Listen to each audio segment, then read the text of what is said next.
Hello everyone, welcome back to another episode of Technologyglance. Today in this video, I'm going to guide you through how you cannot accept requests by IMO ID on IMO HD. So let's get started. Firstly, open IMO HD app in your device. Then tap on your profile icon. Next tap on security and privacy. Then scroll until you find method for adding me. Next tap on it. After that, you can see the option of IMO ID. Turn off it by tapping on it.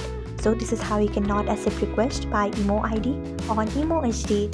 Thanks for watching. If you found this guide helpful, we would love it if you hit the thumbs up button below. We upload great new tech tutorials like this one every day, so do not forget to subscribe to our channel and hit the bell icon so that you'll never miss another update.